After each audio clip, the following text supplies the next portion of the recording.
भाटी जी, मैं सवाल आपसे ले रहा हूँ। प्रधानमंत्री ने कहा कि इस जो भू माफिया या आक्रमणकारी नीतियां, ये प्रधानमंत्री की नहीं मेरे शब्द है, लेकिन उन्होंने आगे कहा कि केरल में ईसाइयों की जमीन पर कब्जा, हरियाणा में सिखों के गुरुद्वारों पर कब्जा, सिख ईसाई हिंदुओं के मंदिर, वो तो आप मेरे से बेहतर जानते, तमिलनाडु में 1500 साल पुराना मंदिर, वो हमारा, पार्लियामेंट हमारा, संसद हमारा, ये हमारा, वो हमारा।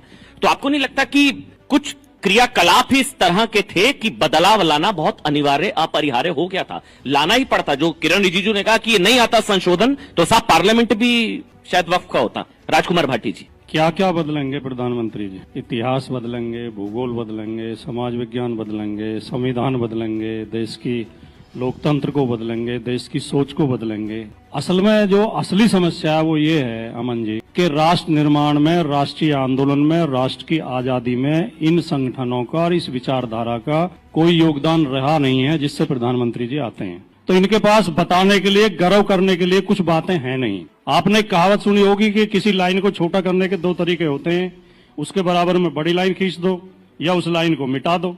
तो प्रधानमंत्री जी लाइनें मिटाने की प्रयास करते हैं, बड़ी लाइन उनसे खींची नहीं जाती। अब वो कह रहे हैं कि देश के बंटवारे को हवा दी कांग्रेस ने। अब जिस व्यक्ति ने इतिहास पढ़ा होगा, अभी तो बहुत लोग ऐसे जीवित हैं इस देश में जो 1947 के समय मौजूद, या नहीं भी थे तो उस समय के अखबार हैं, उस समय के रिकॉर्ड हैं।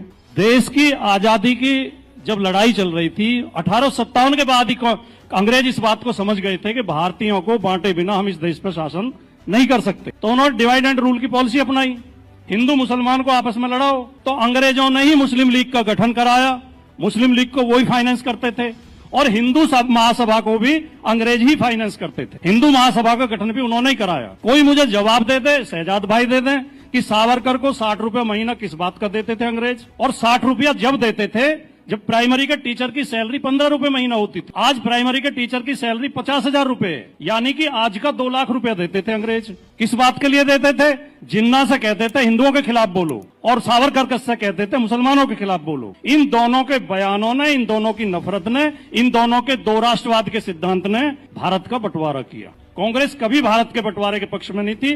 गांधी, अंबेडकर, पटेल, नेहरू कभी बंटवारे के पक्ष में नहीं थे। दुर्भाग्यजनक बंटवारा हुआ, उसका सबको दुख है, पूरे भारत को दुख है। हमारा एक हिस्सा कटा, लेकिन उसके लिए आज ये कह देना कि प्रधानमंत्री कहेंगे तो कौन विश्वास करेगा कि कांग्रेस ने हवा दी थी और ये नहीं चाहते थे बंटवारा। इस देश में 2 राष्ट्र की सबसे पहला जो सिद्धांत दिया वो सावरकर ने दिया। 2 राष्ट्रवाद की बात पहली बार की सावरकर ने की। सावरकर का आप हिंदुत्व वाली किताब उठा के पढ़ लें या गोलवलकर की आप बंच ऑफ थॉट्स पढ़ लें, वो कहते हैं कि ये देश हिंदुओं का देश है।